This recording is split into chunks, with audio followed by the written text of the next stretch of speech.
ప్రపంచ మానవాళి ఆరోగ్యానికి ఆజాన్మాంతం కృషి చేసిన నవయుగ ధన్వంతరి డాక్టర్ ఎల్లాప్రగడ సుబ్బారావు పిఎంపి జాతీయ ప్రధాన కార్యదర్శి రాష్ట్ర ప్రధాన కార్యదర్శి విబిటి రాజు అన్నారు. ఆదివారం డాక్టర్ ఎల్లాప్రగడ సుబ్బారావు 130వ జయంతోత్సవం స్థానిక హుక్కుంపేట గోదావరి రుజులు కాన్ఫరెన్స్ హాల్ నందు కమ్యూనిటీ పారామెడికల్స్ మరియు primary health care providers welfare associations the PMP associations Rajamahendravaram ఆధ్వర్యంలో మండల అధ్యక్షుడు రహమాన్ ఖాన్ అధ్యక్షతన జరిగింది. ఈ కార్యక్రమంలో జిల్లా అధ్యక్షుడు పల్లా శ్రీనివాసరావు, జిల్లా కార్యదర్శి పి దేవానందం, జిల్లా కోశాధికారి పి చిన్ని, మండల కార్యదర్శి మట్టా రమేష్, పశ్చిమ గోదావరి జిల్లా కార్యదర్శి ఎస్కే సుబాన్, ఏలూరు జిల్లా అధ్యక్షులు ఆనందం సుబ్బారావు, కార్యదర్శి ఎం జయరాం, కెఎస్ఎస్ఎన్ రెడ్డి, ఏ సురేష్ బాబులతో పాటు అధిక సంఖ్యలో సభ్యులు పాల్గొన్నారు. అనంతరం వైద్యులను సభ్యులు ఘనంగా సత్కరించారు.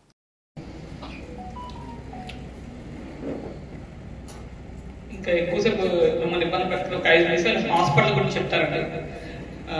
నా పేరు డాక్టర్ లక్ష్మణ్, కన్సల్టెంట్ కార్డియాలజిస్ట్. నేను వంశీకృష్ణ గారు, ఆయన కూడా 5 years ఎక్స్పీరియన్స్ అది కార్డియాలజిస్ట్. ఇద్దరు కూడా ఒకేసారి స్టడీ చేసి బయటకు వచ్చాం. మేము లాస్ట్ ఇయర్ మనం గూడూరు శ్రీనివాస్ గారి హాస్పిటల్ పడ్డాము. డాక్టర్ ఎంవీఎం మూర్తి గారికి, మండల అధ్యక్షులు సభాధ్యక్షులు ఖాన్ గారికి, జిల్లా అధ్యక్షులు బండా శ్రీనివాస్ గారికి, దేవానంద్ గారికి, చిన్ని గారికి, వేదిక పైన ఉన్న అందరికీ హృదయపూర్వక నమస్కారాలు. విచ్చేసిన సోదర సోదరీమణులకు ధన్యవాదాలు. ముందుగా జోహార్ డాక్టర్ ఎల్లాప్రగడ సుబ్బారావు, జోహార్ డాక్టర్ ఎల్లాప్రగడ సుబ్బారావు, జోహార్ డాక్టర్ ఎల్లాప్రగడ సుబ్బారావు. ఎల్లాప్రగడ సుబ్బారావు గారు అనేది ఒక సాధారణమైనటువంటి వ్యక్తి కాదు. ప్రపంచానికి ఈ రోజున జీవనాన్ని ప్రసాదించినటువంటి మహోన్నతమైనటువంటి రసాయన శాస్త్రజ్ఞుడు. అతను ఆంధ్రుడు కావడం, ముఖ్యంగా పశ్చిమ గోదావరి జిల్లా భీమవరంలో జన్మించడం, ఆయన జీవితకాలం అంతా కూడా ఎన్నో కష్టాలు, చదువుకోవడానికి డబ్బులు లేకపోవడం, ఆయన విరక్తి చెంది కాశీ వెళ్ళిపోవడం, అలాగే సన్యాసుల్లో కలిసిపోవడం కోసం ప్రయత్నం చేయడం. అప్పుడు ఆ గురుకులంలో సన్యాసి రామకృష్ణ మఠంలో చెప్పింది ఏమిటంటే, నువ్వు ప్రజాసేవ చేయాలంటే సన్యాసం స్వీకరించడం కంటే వైద్య వృత్తిలోకి వెళ్తే మంచిదని చెప్పి వాళ్ళు ఆయన్ని తయారు చేయడం. తద్వారా ఆయన ఈ మెడికల్ కాలేజీలో జాయిన్ కావడం, ఆయుర్వేద సిస్టమ్ ఆఫ్ మెడిసిన్లో ఆయన డిగ్రీ పొందడం, తర్వాత అమెరికా పోవడం, అనేక రకమైనటువంటి కష్టాలు పనిచి ఆయన రసాయన శాస్త్రజ్ఞుడిగా తన ప్రయోగాలకి డబ్బులు లేకపోతే, తను జీవించడానికి డబ్బులు లేకపోతే ఆఖరికి మరుగుదొడ్లు కడిగి అక్కడ డబ్బులు సంపాదించుకుని తన విజ్ఞానాన్ని పెంపొందింప చేసుకుని అలా లీడర్లీ కంపెనీలో పనిచేసి మరి ఎన్నో ముఖ్యమైనటువంటి దివ్య ఔషధాలు, ఇందాక సార్ చెప్పారు, ఫోలిక్ యాసిడ్ కానివ్వండి, ఆరోమైసిన్ కానివ్వండి, ఇట్లా రకరకాల డాక్సిసైక్లిన్, ఆరోమైసిన్ నుంచి వచ్చింది టెట్రాసైక్లిన్ నుంచి ఈ రోజున వచ్చింది డాక్సైక్లిన్, డైథిల్ కార్బన్ సిట్రేట్, అలాగే అనేక రకమైనటువంటి ఔషధాలు ఈ రోజున అవి వాడడానికి మరొక ప్రత్యామ్నాయం లేనటువంటి ఔషధాలు. ఈస్నోఫిలియా తగ్గించడానికి కానీ, అలాగే ఫైలేరియా తగ్గించడానికి కానీ చాలా ముఖ్యమైనటువంటి డ్రగ్ డైథిల్ కార్బన్ సిట్రేట్, కెట్రజన్ అంటే అందరికీ తెలుస్తుంది. ఇన్ని రకాల ఔషధాలు కనిపెట్టినప్పటికీ ఆయన ఏనాడు కూడా తన ప్రయోగాలకు పేరు ప్రఖ్యాతులు రావాలని భావించలేదు. అట్లాగే సమాజం కూడా ఆయన్ని పూర్తిగా గౌరవించలేదనే చెప్పాలి. మనం తాడేపల్లిగూడలో ఏరియా హాస్పిటల్ ఆయన విగ్రహాన్ని పెట్టిన తర్వాత మరి అప్పటి డిప్యూటీ సీఎం గారు ద్వారా ముఖ్యమంత్రి గారికి తెలియజేస్తే 7th క్లాసులో ఈ సైన్స్లో ఆయన ఒక చరిత్రను పాఠ్యాంశంగా పెట్టించడం జరిగింది. అలాగే ఈ రోజున మార్నింగ్ జరిగినటువంటి కార్యక్రమంలో మా తాడేపల్లిగూడలో ఏరియా హాస్పిటల్లో ఒక వార్డుకి ఎల్లాప్రగడ సుబ్బారావు గారు పెట్టారు. సలహాదారులు ఎంవీఆర్ మూర్తి గారికి, వేదిక మీద పెద్దలందరికీ ఉదయపూర్వక నమస్కారాలు తెలియజేసుకుంటూ, ఈ రోజు ఈ కార్యక్రమం ఏర్పాటు చేసుకోవడానికి ముఖ్య కారణం అందరూ తెలుసు. క్రమం తప్పకుండా నాకు తెలుసుండగా 2012 నుంచో 13 నుంచో కంటిన్యూస్గా ప్రతి సంవత్సరం జనవరి 12వ తేదీ ఇక్కడ మన కార్యక్రమం ఏర్పాటు చేస్తున్నాం.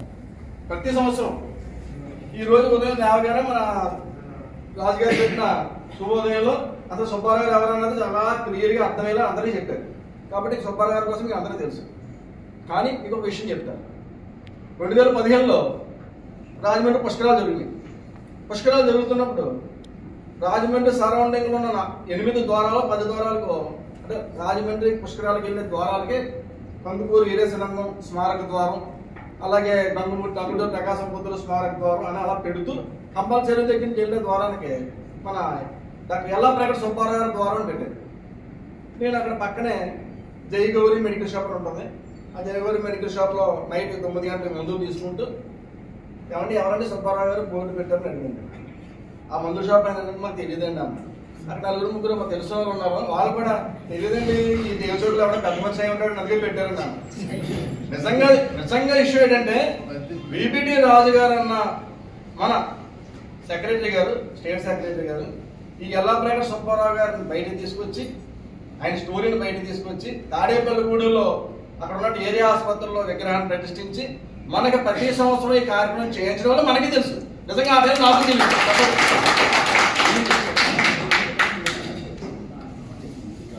నిజంగా ఆ రోజు మనం చేస్తున్నాం కాబట్టి, రాజుగారి ద్వారా మనకు తెలుసు కాబట్టి హీరోలుగా ఆయన కోసం పెద్ద స్టోరీ చెప్పాడు. మందు షాపులో నువ్వు నెంబర్ 1 డాక్టర్ అని ఏ రోజు రాత్రి నువ్వు అనుకుంటావో పొద్దున కల్లా నీ హాస్పిటల్ మూసేసి యువర్ ఎక్స్పైర్డ్.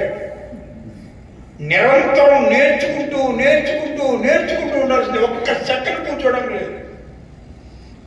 మనకు సబ్జెక్ట్ వచ్చుకున్నప్పుడు పోయింది, మన జీవితం పోయింది అంతే. ఏమి రాదనుకుని తెల్లారు రేపు అనేది నీకు ఉంటుంది ఎప్పుడు కూడా. చాలా మంది ఎక్కడైనా చిన్న డాక్టర్లు తప్పులు చేస్తాను పేపర్లో మనం చూస్తుంటే పిల్లలు తప్పులు చేస్తాను. కారణం నాకు అన్నీ వచ్చనుకునే ఒకే ఒక్క పనికిరాని తాటు మైండ్లో రావడం. ఏమీ తెలియదు, అడగండి. నేను ఎయిడ్స్ నోడల్ ఆఫీసర్, నా పేరే ఎయిడ్స్ మూర్తి, నా పెద్ద ముద్దు పేరు నాకు. మూర్తి అంటే మా కమిషనర్ కలెక్టర్ చంద్రబాబు అడిగినప్పుడు మీరే ఎయిడ్స్ మూర్తి అంటే అడిగాడు. ఆ సీఎం అవార్డు వచ్చింది 2 మీరే ఎయిడ్స్ మూర్తి అంటే 2 కారణాలు. అక్కడ సీఎం చెప్తాడు వచ్చేవాడు ఎయిడ్స్ మూర్తి. ఓసారి కమిషనర్ అర్జెంట్ రామూర్తి అన్నాడు. పెద్ద మీటింగ్ అవుతుంది, నా ఇంట్లో ఉన్నాను. నైట్ 7 8 o'clock వెళ్ళిపోయి రమ్మన్నాడు. పరిగెట్టుకు వెళ్ళా. కమిషనర్ రమ్మన్నాడు, డ్యూటీలో ఉంది తప్ప కమిషనర్ ఐఏఎస్ ఆఫీసర్స్ కదా. పరిగెట్టుకు వెళ్ళి లోపలికి వెళ్ళి సార్ చెప్పండి సార్. ఏం చెప్తుంది భయం రమ్మన్నారు గుమ్మంలో చదువు రమ్మన్నారు పైకి ఏమిటాను వెళ్ళా గవ్వ లోపలికి వెళ్ళిపోయిందంత. మూర్తి గారు ఎవరికి హెచ్ఐవి పాజిటివ్ మమ్మల్ని హెల్ప్ చేసి పెట్టండి సార్. ఆవిడెవరో ఆవిడ వచ్చింది ఏదో పని మీద వచ్చింది కమిషనర్కి, పొరపాటు హెచ్ఐవి అని కానీ మూర్తి ఎక్కడ మూర్తి అంత పేరు తెచ్చుకుంటే అంత కష్టపడ్డా. అంత కష్టం గుర్తుపెట్టుకోండి, మళ్ళీ చెప్తాం గుర్తుపెట్టుకోండి. కరోనాలో కళ్ళ ముందు లక్షలాది మంది అలా చనిపోయారు. మన కళ్ళ ముందు వేలాది